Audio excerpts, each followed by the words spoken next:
శ్రీ లలితా సహస్రనామ స్తోత్రంలోని 686వ నామం రాజ్యవల్లభ. మంత్రస్వరూపంలో శ్రీ రాజ్యవల్లభాయై నమః. మనం ఇంతకుముందు నామాలలో అమ్మవారిని రాజరాజేశ్వరిగా, రాజ్యదాయినిగా కీర్తించుకున్నాం. ఆ నామాలలో అమ్మవారు రాజరాజులకు ఈశ్వరిగాను, రాజ్యమును ప్రసాదించు తల్లిగాను మనలను ఆశీర్వదించింది.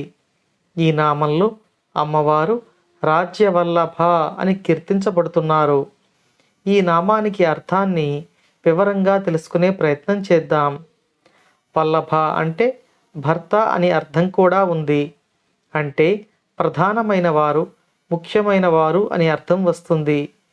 ఈ నామంలో అమ్మవారు రాజ్యవల్లభ అని కీర్తించబడుతున్నారు.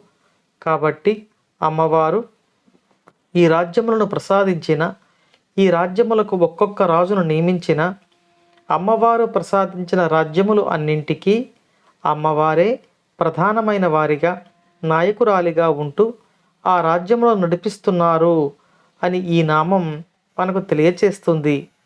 ఈ నామానికి మరో అర్థాన్ని చెప్పుకుంటే, ఈ లోకంలో ఉన్నవారి అందరి క్షేమములు చూసుకునే తల్లి, అందరి అవసరములు తీర్చే తల్లి, అందరినీ ఆనందంగా ఉంచే తల్లి అని ఈ నామం మనకు తెలియచేస్తుంది. ఈ కోటాను కోట్ల జీవరాశులను అమ్మవారు తన శక్తితో రక్షించి, వారికి తగిన కార్యములు అప్పగించి, వారిని సంతోషంగా ఉంచి, తిరిగి వారికి తన పాద పద్మముల యందు భక్తిని ప్రసాదించి, వారిని తన పాద పద్మముల వద్దకు చేర్చుకుంటున్నారు అని ఈ నామంలో వసిన్యాది వాగ్దేవతలు తెలియచేస్తున్నారు.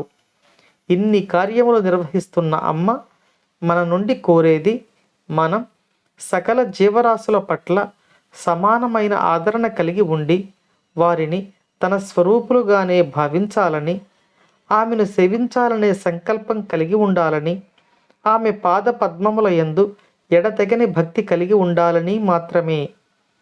ఆనందానికి నిధి వంటి వారైన ఆ రాజరాజేశ్వరి మనందరికీ ఆనందాన్ని ప్రసాదించుగాక.